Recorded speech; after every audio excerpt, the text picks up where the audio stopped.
thank you all. Welcome to the Plugfest again. I think we have been having Plugfest here almost every year now, right? So a very traditional event in Taipei. I'm very glad to be here and welcome all. I think this is a room full of people to join us here. That's very good. So today I'm just wearing a hat to represent the UEFI forum. Usually I represent HP as well, but this is more representing the UEFI forum. So I'm going to give a very short update for where things are in the UEFI forum, so everybody can be at the same page. And then in addition, there will be 5 additional presentations this week, so you can get different kinds of updates for the technologies that we have been working on. Okay, so first of all, a lot of the activities in the last few years about the specifications, so I'm going to talk about that. And secondly, I think we have done a lot of work. Dick Wilkins is here. He's actually going to talk more on that topic as well. A lot of researchers out there, well, not a lot, but there are a few researchers actually are persistently trying to attack the UEFI surfaces. So they're trying to find a lot of vulnerabilities in the code. So when we have human beings here, right, we're all human beings, we write code. And so oftentimes we rush to products, and sometimes we were not careful. And so there are people out there who are trying to find these vulnerabilities. Some of them are having good intentions, so we know what they're doing, and we try to defend against them. Others may have ill intentions. So we need to do a better job in strengthening our code for the security reasons. So Dick is going to talk more about that. And then I'm going to talk about some of the SCTs. So we have been having the UEFI SCT, right? So that's the self-certifying test that people are using to measure against re-implementations for UEFI. But last year we also absorbed the ACPI specification into the UEFI forum. So we do need to test that, but we don't have an ACT for ACPI yet. So I'm going to talk about some of the thinking along that line. It's more difficult than the UEFI SCT. So let's get to that. So the specifications, the UEFI forum actually owns a number of specifications, and here are the names and the latest status. So we have the UEFI specification for quite a long time. So right now it's at version 2.4b, and it was published this April. And so we are currently working on additional ECRs, the engineering change requests, for the next revision. And the UEFI shell specification was updated to version 2.1 this July. The PI specification has been stable for a while. In fact, I think they don't run a lot of meetings at this moment. Not a lot of change requests. So the version that is available is 1.3 that was published actually more than a year ago. The PI packaging spec got updated to version 1.0b in August. So we have a lot of activities. And within the first 6 months of forming the ACPI working group, we actually published the version 5.1 this July. A lot of the work was about filling the gaps for the ARM 64-bit. So Mitch is actually going to talk about some of the changes in his speech. So as I mentioned, UEFI working group has been working on a lot of the engineering change requests. So has the ACPI working group. So right now, if you participate in the working groups, we have established a timeline for all the engineering change requests, the ECRs, to be submitted to the working groups by that date. And so we are working toward maybe early next year, the first quarter of next year, to publish the version maybe 2.5 for UEFI, and then version 5.2 for ACPI.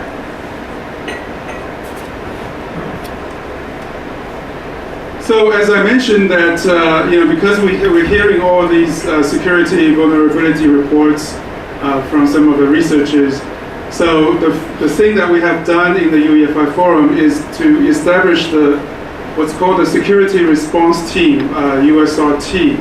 So this is a new activity that Dick is going to talk more in detail. And it basically provides a communication conduit and help to determine the scope of the problem and assist all the member companies to deal with the problem. So one issue we have had before is that the researchers, once they found the problem, they didn't know where to go to, right? So they went all over the place, Intel, CERT, and some of the OEMs. And it was a bit chaotic, and people's responses are not very consistent. So I think the UEFI forum could play a role in this to help the researchers to communicate the problem with the industry. And because we are all part of the UEFI forum, so the forum members, the USRT members, can help push the information to the people here, so we can do a better job to fix the problems, to do the firmware updates necessary for the products, to make sure that we have a very good handle on these kind of problems. UEFI SCT, so the latest release that we have published was the version 2.3.1c that was done in July of 2013, last year. The reason we have this version 2.3.1c was mainly because we had designated that specification number to support Windows 8 back then in 2012. So we have that version, and people have been using it. The next release we are hoping to do is also early next year. And this would be a release for the version 2.4b of the specification. And so we have made a number of changes in how we develop the SCT. So first, based on a lot of the inputs from the industry, especially some of the people who are very familiar with the open source development. So we have moved the SCT development into the GitHub that we have maintained within the UEFI forum. And so if you are UTWG members, you can have direct access to the code. There are other things. If you participated in the UEFI Plugfest before, in the last few events, we have had a number of people talking about the new way of doing the SCT, basically remove the dependencies on the shell or the EFI compatibility package. So we've done that for the 2.4b version.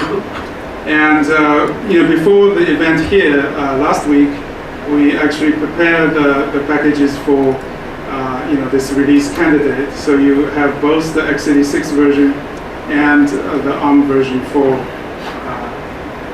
this SCT. So hopefully, during this week, you can try this one out. And remember to, if you run into issues, we have Eric Jing here from Intel. You can talk to him or talk to me.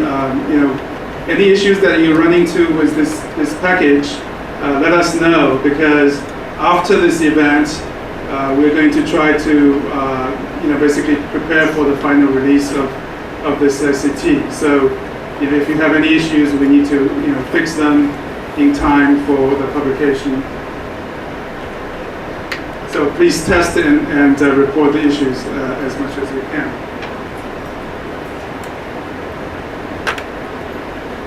Okay, so ACPI SCT, the problem with doing an ACPI SCT is that you need some sort of a OS environment to be able to run these control methods, to test the control methods in ACPI.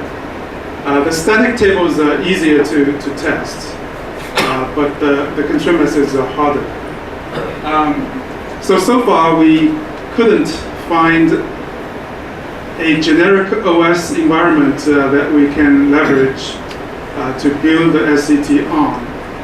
Right, so a number of people have done different work in testing ACPI so far. Two examples are, one is certainly the worker test from Microsoft. So they certainly contain the ACPI tests in that package.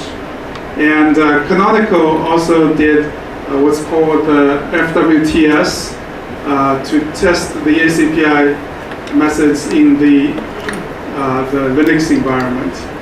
Alex Hahn is actually somewhere here, hopefully. Yeah, right there. So he is involved in the development of this FWTS. Certainly, so when he developed that, he works for Canonical, right? So FWTS works on Ubuntu, both as an installed version on top of the Linux Ubuntu Linux that you install on your machine, or as a live CD version of it. So you don't actually have to install Ubuntu to run this test. You can put the test onto the USB key and just run it as a live CD package. And Intel actually also created this OS called LoveOS. So it's a Linux, what was the name? UEFI validation.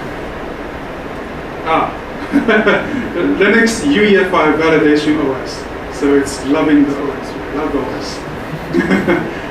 So they actually ported the FWTS to run on LoveOS as well. And so that solved the problem of, some people may be worrying that FWTS is too dependent on a certain distro of the OS. So LoveOS is actually something that's open source, and it was kind of created by the Intel guys, and so it's more neutral in that situation.